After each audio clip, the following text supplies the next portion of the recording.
everybody, it's Becky from Wild at Heart Farm, and winter has hit. We're not outside nearly as much, and I'm getting back into the kitchen. So I wanted to start doing some more videos. Today I'm working on curing some pork belly. I'm going to make some bacon, and I'm going to cure it for a week, and then we will smoke it. So I've got my recipe here. This is a 3-pound piece of pork belly. I'm actually doing 3 of these today, but I'm just going to do them one at a time, show you what that method is. So we're going to start out with 3 tablespoons of kosher salt, and I'm using Redmond real salt for that. So 3 tablespoons, and I'm just going to lay it out here on this baking sheet. Doesn't have to be 100% exact. Redmond's real salt is fabulous. It's from Utah. Look that up. It's an amazing salt. What you don't want to use is iodized salt for this. Your recipe is not going to turn out nicely if you do that. Okay, and then we're going to do 1/3 cup of sugar. I'm using organic sugar.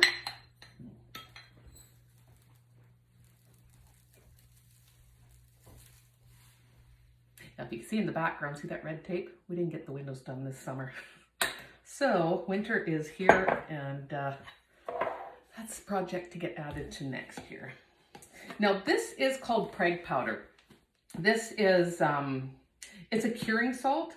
I like to use as little of this as possible, but it is a good idea to use a bit of this just in the curing process. And all we're using for this recipe is 1 teaspoon of it. And the pink one, I did do this one without using pink salt the last time. The pink gives it a nice color. When you don't use that, it gets kind of a gray color. So you'll see when we finish the recipe how nicely that's going to be. And then 2 tablespoons of paprika. Yeah, that's it. 2 tablespoons. This is going to give it a nice color as well. So once we've got this done, I'm going to put it in a baggie. I'm actually going to put it in, I'm going to do a, what's that called? Where you pull the air out of it. Not a Ziploc. Can't remember. Anyways, you know what I'm talking about. I'm going to put it in a baggie, pull all the air out of it, and then that's going to go in the fridge for 7 days. And we're going to flip it over every day. And then at the end of that process,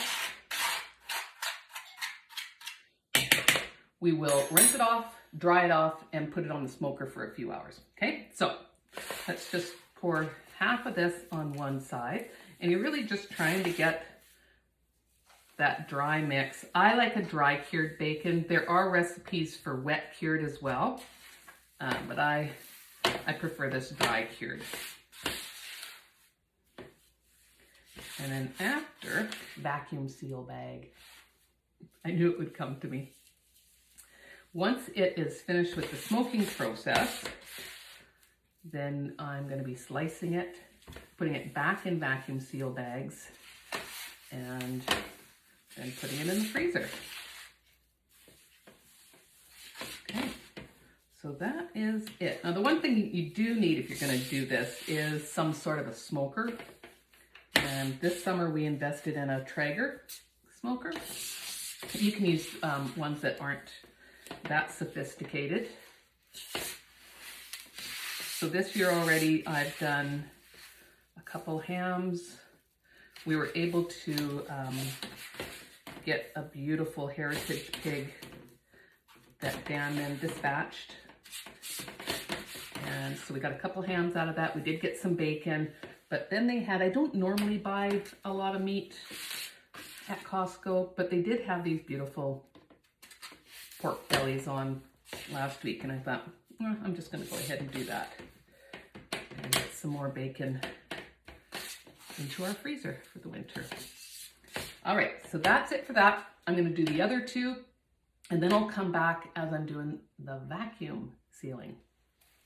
Okay, I'm back with the vacuum sealer. One thing I think I forgot to mention is before you put the curing mixture on here, make sure that you've patted the pork belly really dry, okay? So just open up that. I've got that sealed on one end. Pop that into the bag. Come on. Inevitably make a mess. Let me wipe my hands.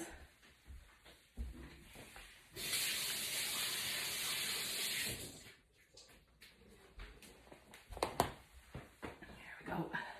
Oh Lord, I got stuff everywhere. Oh well.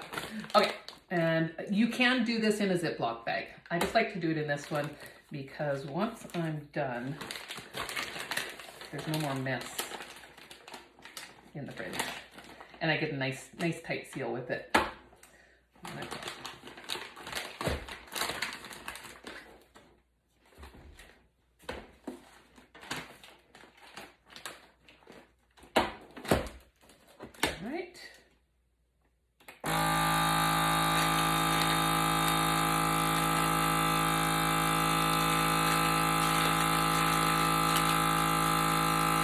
Nice and flat in there.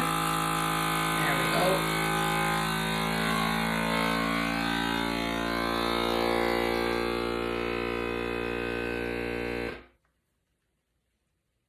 Just doing the seal.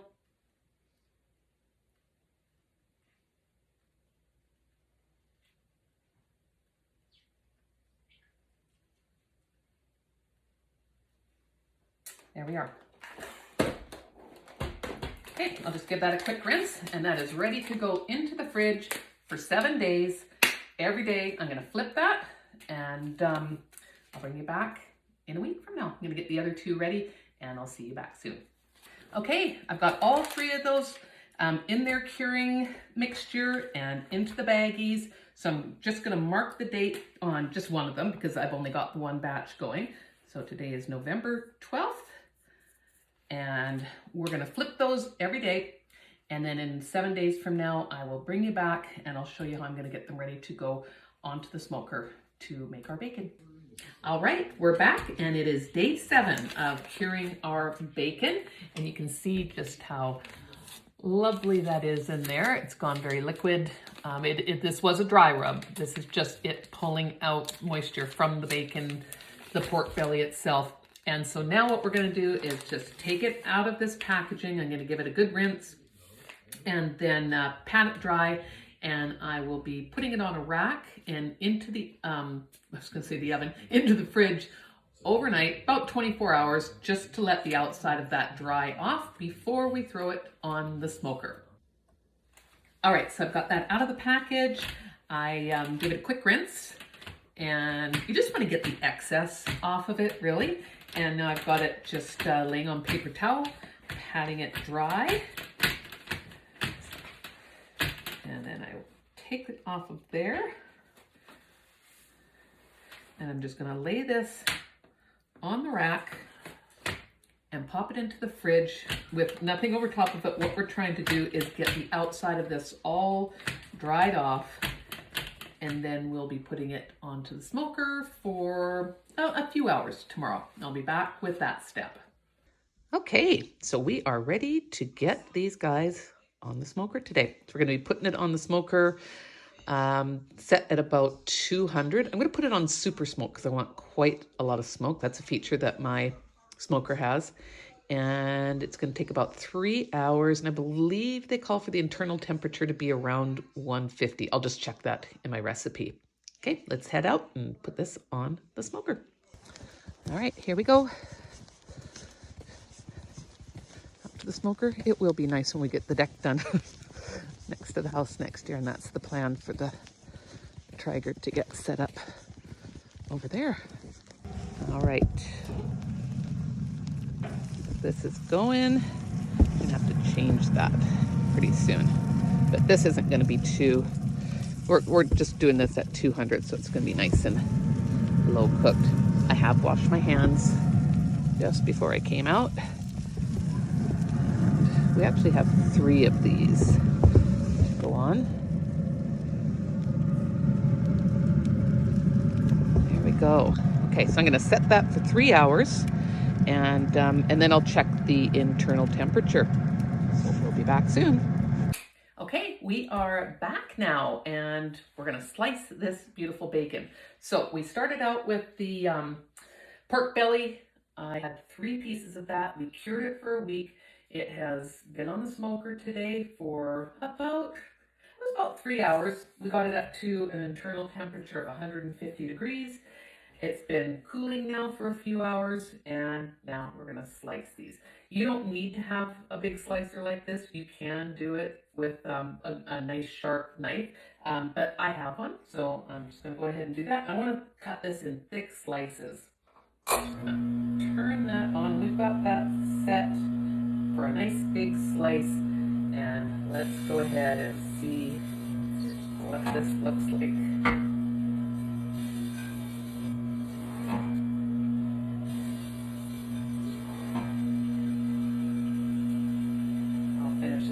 The rest of this up in a minute, but look at that beautiful bacon. And it smells absolutely amazing. So I'm going to go ahead, get the rest of this sliced up, and then I'll come back and show you how I'm going to vacuum pack it. Okay, last step with our bacon. Bacon's all done. You can see we've got it all sliced. I had a lot of bacon. Now I'm just going to package it, and I'm just using a vacuum sealer, and I'm going to seal it up and take all the air, and then I'm going to pop these bags of bacon into the freezer, and that's going to last us several months, because we've got a lot of bacon here.